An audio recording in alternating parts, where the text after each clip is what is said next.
Hey, it's Eileen. Before we jump into today's episode, I want to take a quick moment to say thank you.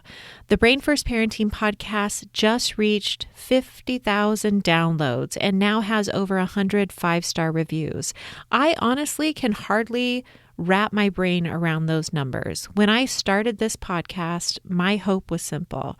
It was to help more parents and professionals better understand kids with brain-based differences and challenging behaviors. Knowing these conversations have reached so many of you means more than I can say.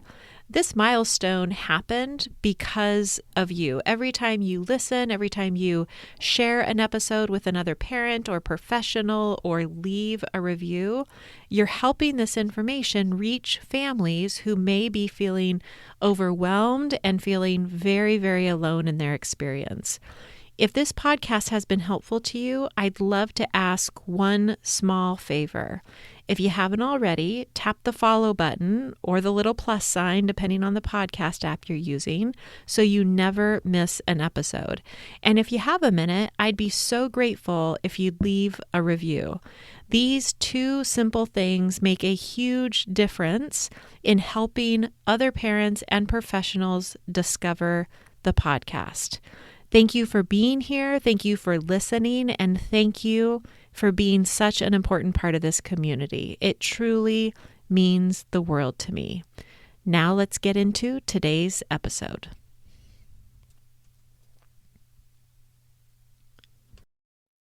To understand another's perspective, the brain has to actively suppress its own viewpoint first.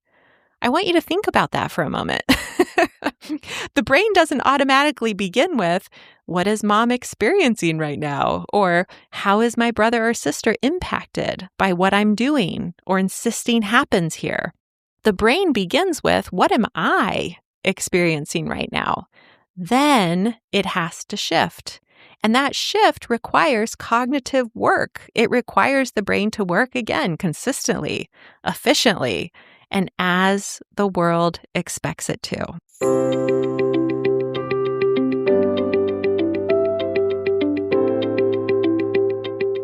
Hi there, and welcome to the Brain First Parenting Podcast. I'm your host, Eileen Devine, and I am a therapist, parent coach, and educator who supports parents that are raising children, teens, and young adults with brain-based differences and challenging behavioral symptoms.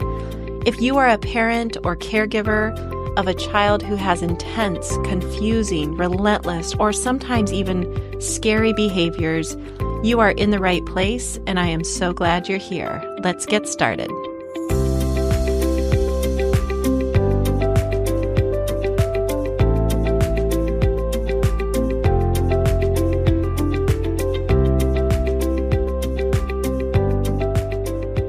Welcome back to the Brain First Parenting Podcast. I'm your host, Eileen Devine, and today we are going to talk about a very specific cognitive skill, which is perspective taking. One of the most common things I hear from parents is, how can my child not see what everyone else sees? It could be a parent telling me about their teenager, and this teenager who lives with a neurobehavioral condition is seemingly oblivious to their friend's feelings, and then they wonder why that friend never wants to hang out. Or it could be a child who melts down because they cannot understand why their sibling gets to choose first this time, even though they were the ones that chose first every other time that week. Or maybe it's a tween that becomes absolutely furious when they are asked to agree to a slight change of plans because it's what's best for the larger group. These parents in these situations have understandable reactions to that and questions like, man, is my child really this selfish? Do they truly not care about anyone else but themselves? Today, I want to offer a different possibility about what might be happening in these moments. What if what you're seeing isn't selfishness at all? What if you're seeing a lagging cognitive skill called perspective taking? And what if your child's brain is genuinely struggling to see beyond their own experience at that moment? Let's spend a few minutes talking about perspective taking, what exactly it is. It is one of those essential relational cognitive skills that we've talked about before on this podcast.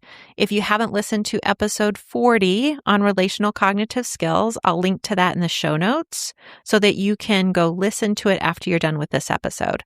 So perspective taking is essential to being in relationships, good relationships, positive relationships with another person. It's the ability to understand that that other person, they have their own thoughts, their own feelings, needs, experiences, or viewpoints, and that they are different from our own. It's the ability to mentally step outside of ourselves and imagine what life looks like from someone else's position. For many kids, this skill develops gradually over time, and we expect that to be the case as parents. We don't expect our toddler, for example, to be able to do this.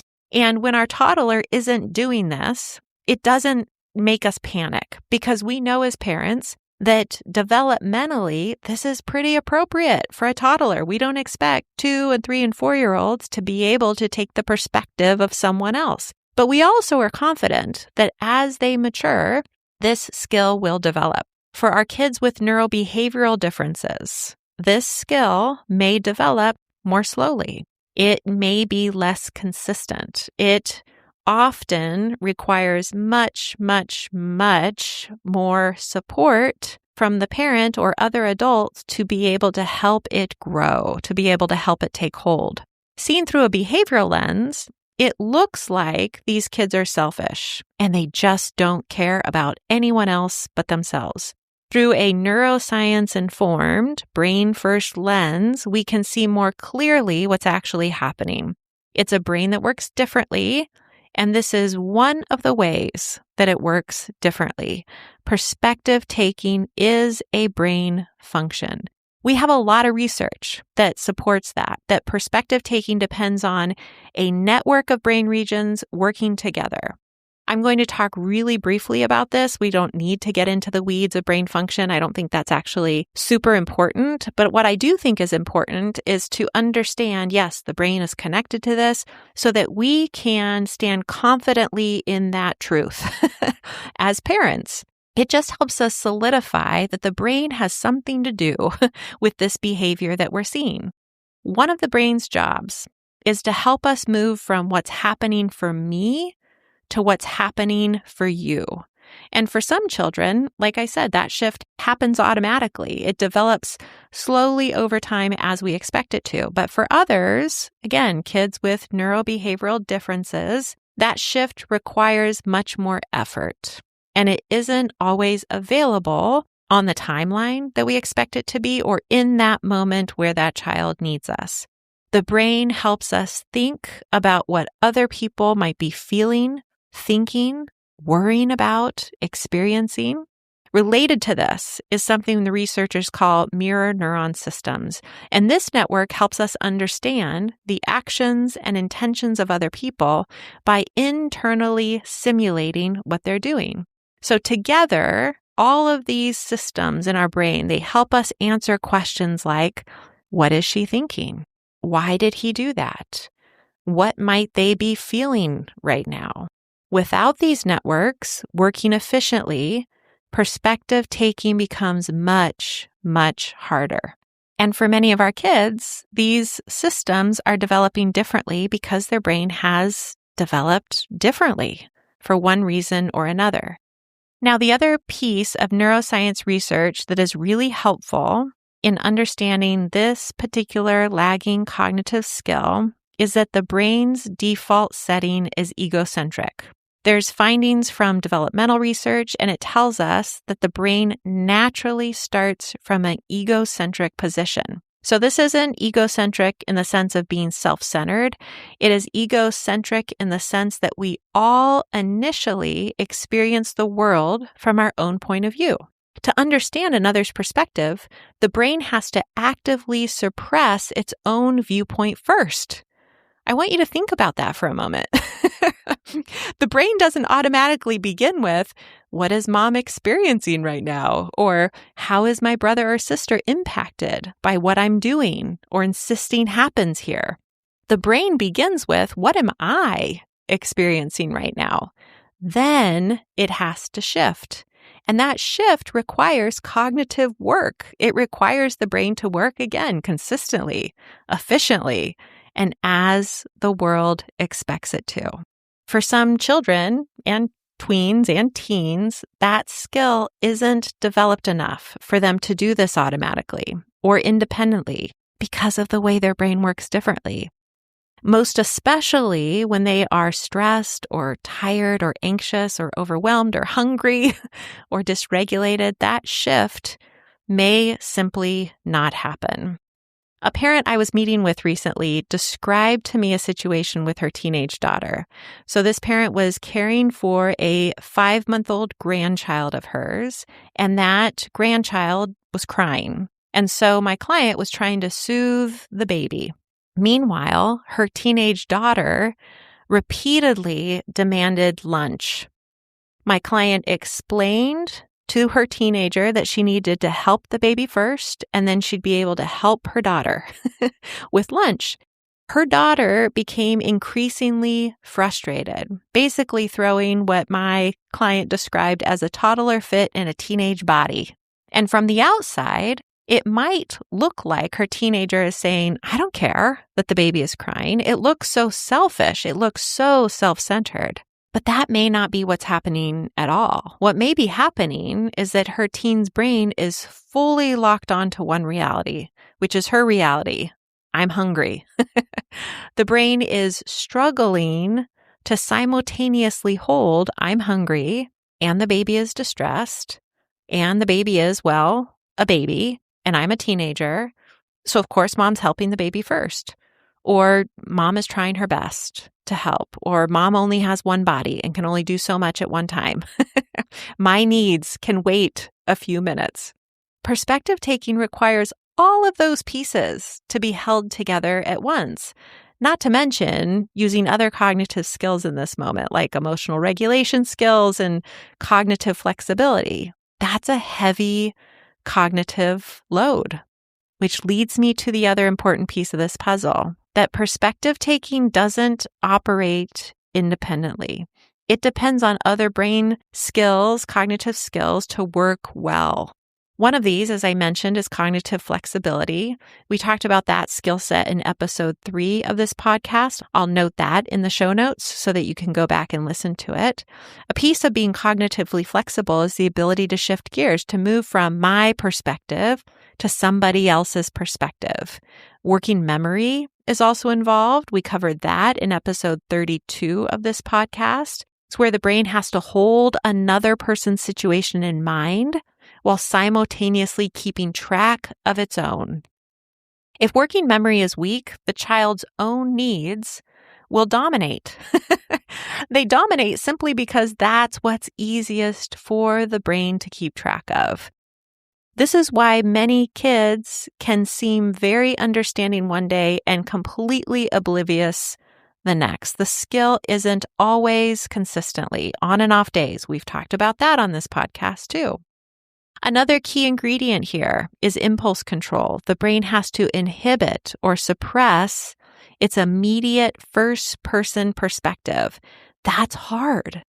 Again, I want you to think about your experiences where you have much younger children that you've been caring for or responsible for, where developmentally they do not have this skill. You can see how hard it is for them, how they throw a fit or have a meltdown when they're bumping up against an expectation to do this and their inability to do it. This is all especially hard when emotions are high. Think about the last time that you were exhausted or stressed or worried or overwhelmed. Were you at your absolute best when it came to understanding everyone else's needs? Probably not. Not because you're a bad person or you're flawed in some way, but because your brain was going offline. It was going offline because of that stress and that exhaustion. And so your cognitive skills like perspective taking weren't as accessible to you. That just makes you human. And our children are no different. They are, of course, human too. Where they are different is that many of them are working with less mature neural systems, fewer cognitive resources to begin with. Here's an important, and I actually think from a science perspective, a really fascinating piece of the brain and perspective taking. It's not just about feelings. Perspective taking also includes understanding another's physical viewpoint. So research often studies this visual perspective taking tasks, and it's really interesting to think about. And I want you to think about your child and whether this has been true for them and maybe you just didn't recognize it as a cognitive skill or lagging cognitive skill for them. So an example would be, can a child understand that what they see from one side of the room is different from what someone else sees from another side? That requires visuospatial processing. The brain literally has to mentally rotate and imagine another vantage point. Interestingly, some kids, tweens and teens included, who struggle with social perspective taking also struggle in this area with their visual perspective taking tasks. The challenge isn't always empathy. Sometimes it is this underlying ability to mentally shift visual perspectives too. So I imagine many of you are like, yes, you are talking about my kid. So what do I do about it? It is a great question. When parents interpret perspective taking difficulties as through that behavioral lens as disrespect or selfishness or manipulation or a lack of caring, we often respond with correction. And sometimes it's a harsh correction because it really clashes with our deeply held beliefs and values. We may lecture, we may punish, we tell, our child, think about someone else for a change. We ask them questions that they can't answer, like, what were you thinking? Or how do you think that made her feel? What did you expect when you did X, Y, and Z? This is when we have to remind ourselves that this is a lagging cognitive skill at play and that correction does not build that skill. It only creates shame. It fractures our relationship with them. It has an impact on their self-esteem. This doesn't mean that we let go of our expectations. It means we change how we support them in meeting those expectations with this lagging skill in mind. So how do we help? How do we help our kids build this skill of perspective taking? First, narrating perspectives. Don't assume that your child sees them. You have to explain them. All of that unspoken context, things that we just pick up about the situation without thinking all the context, they may be missing it all. So for example, the baby is crying because she's uncomfortable. I'm helping her first, and then I'm going to help you. Or when your sister is telling me about her day, but you keep interrupting her story, it's frustrating to her because she was talking first. Or I need you to wait. My brain is trying to solve 2 problems right now, and it can only solve 1 at a time. Or I know you were upset, but when you say that to your brother, it hurts his feelings. Second, making invisible information more visible. So again, this is understanding that our kids who live with neurobehavioral challenges, they often need explicit explanations about other people and the fact that those other people have needs and thoughts and worries and pressures. Those things are not automatically showing up on their radar, so they need us to paint the picture clearly for them. Third is to use curiosity instead of judgment. This one takes so much practice. I promise you, you are not going to get it right all the time. And if you're just starting to try to shift into that space of curiosity instead of judgment, you may feel like you're failing. It's really hard, especially when we have been in that place of judgment through a behavioral lens for so long. So understanding that, giving yourself lots of grace as you do it. We can so easily get stuck in a cycle of automatically reacting to behaviors. So be gentle with yourself as you continue to practice this getting space between their behavior and your reaction, and then filling that space with curiosity. Instead of "they are so selfish," ask, what information might their brain be missing right now? The fourth is to practice perspective taking when nobody is upset, outside of those more challenging moments. Talking about characters in movies, wonderings about motives, asking questions like, what do you think she was feeling? What do you think he thought was happening? What information did each person have? Those conversations can strengthen those neural pathways that are involved in perspective taking. And finally, my last reminder really is that a regulated nervous system comes before perspective taking.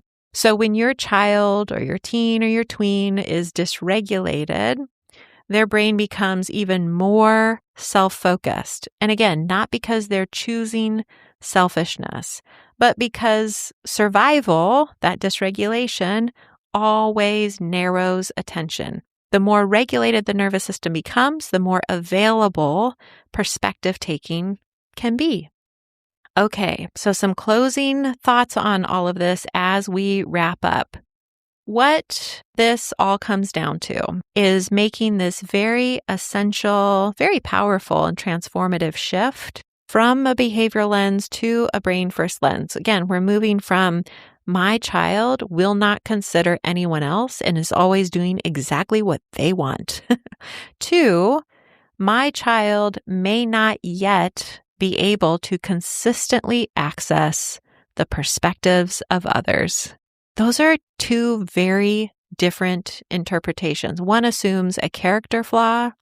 The other recognizes the brain's involvement and that this is a developing cognitive skill. And when we understand perspective taking as a brain-based capacity rather than this moral failing, we stop asking questions like, why are they so selfish? And we start asking, how can I support the development of this skill? That's the brain first lens in a nutshell. And it truly does change everything. Thanks as always for being here and listening in. I hope this episode was helpful to you. I know how hard this lagging skill can be when you are the parent of a child who struggles with it. So I'm grateful that you're here trying to learn more about your precious child and shift your lens so that you can really help them in ways that make their life easier and yours too. All right. Until next time, take care. Hey, I was hoping I could ask for a really quick favor before we say goodbye. If you enjoy this podcast and you find the information that I have to share valuable to you as a parent or a provider, I would really appreciate if you took just a few minutes to provide this podcast with a 5-star review and a quick comment with how this information has positively impacted you. It is the number one way for me to reach more parents like you and I, that could really use some hope and some support as they continue to do their best to parent their child who lives with a brain-based difference and challenging behavioral symptoms. Thanks so much.